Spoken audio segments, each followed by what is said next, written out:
Hello guys, welcome back to this channel. Today we are going to be talking about SCUML registration. Yeah, I've been getting a lot of DMs, right, talking about SCUML registration. Why do I need to carry out SCUML registration? Who is SCUML registration for? What is the meaning of DNFI-BS? Or what is the meaning of CIU? What is the meaning of SCUML itself? A lot of questions. So in this video, I'm going to be doing a general masterclass for you guys concerning SCUML registration. So permit me, I'll be sharing some things from my mobile phone. But meanwhile, what's the full meaning of SCUML? SCUML.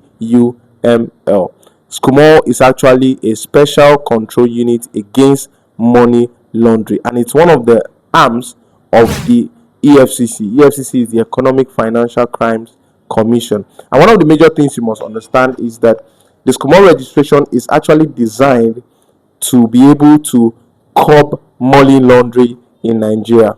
Now, money laundering has its advantage, no advantage actually. It has its disadvantage to the economy of a country, and if not properly managed and eliminated, it can devalue the currency and cause a lot of havoc to the economy of that particular country. And that is why the federal government has set up SCUML as a control unit for money laundering. Now, some of the major things you must know about SCUML registration is this. The first thing is that it is meant for some specific kind of businesses, and that's why we're going to be talking about DNFBPs. DNFBPs, what that means is designated non-financial businesses and professions. The situation you find yourself, if you are a business owner, there are some businesses that will classify as the DNFBPs, and those businesses must carry out SCUML registration. They don't have any kind of choice.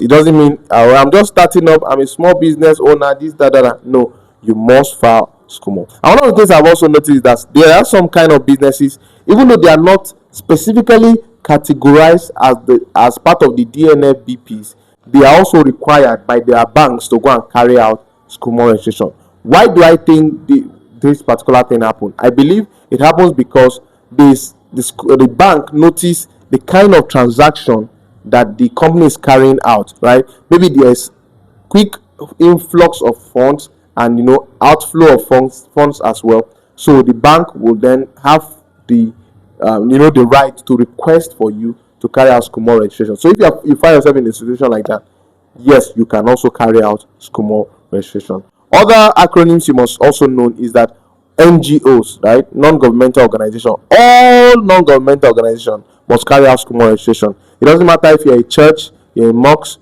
you're a foundation, and whatever it is, all non-governmental organization, that is all incorporated trustee registrations, must carry out SCUML registration. Crucial, and no question about that. It is only some few companies that are exempted from carrying out SCUML registration. Another thing, ML, you can see the word ML. ML simply means money laundering. Another thing is TF. TF means terrorist financing. Another thing is AML CFT, and that simply means anti-money laundering / combating the financing of terrorism. NFIU, Nigerian Financial Intelligence Unit. MLTF, money laundering, terrorism, financing. Another major acronyms you must also consider are the basic acronym of RC, that means registered company, BN, business name, CAC, Corporate Affairs Commission, FRS, Federal Inland Revenue Service, BOI, Bank of Industry, NAS, National Assembly, SEC, Security Exchange Commission. Also, I also want you to consider some of the kind of documents you are going to be uploading for your SCUML registration, which include the CAC form CO2. This is the return of allotment of shares, while the CAC form CO7 is the particulars of directors, while the MEMAT, which is the memorandum and article of association. The ID means identification document, right? And which includes identity cards like national ID card, driver's license, among others. POA means power of attorney. NEPC means Nigerian Export Petrol Commission Council. And this is important because there are NEPC that are required to carry out SCUML registration. Another report and compliance abbreviations you must also be familiar with is the STR, which means suspicious transaction report, CTR, currency transaction report, KYC, know your customer, EDD, enhanced due diligence, and CDD, customer due diligence. All these acronyms are very important for you, especially if you are carrying out SCUML registration for client, or if you yourself are carrying out SCUML registration for either your company or for a friend, right? How this video has actually helped you and educated you on what SCUML registration entails, the different acronyms about SCUML registration, and why SCUML registration is very important to be carried out. Don't fall victim. Now, to sum this video up, SCUML registration is not just important, it is necessary. Now, if it is carried out, there are still other things that need to be done. SCUML registration doesn't just end there. There is a reporting that must be done.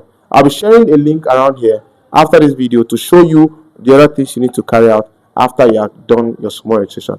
Subscribe to this channel, give the video a thumbs up, and make sure you click on the description bell. My name is Acronyms, and I'll see you in the next one. Thank you.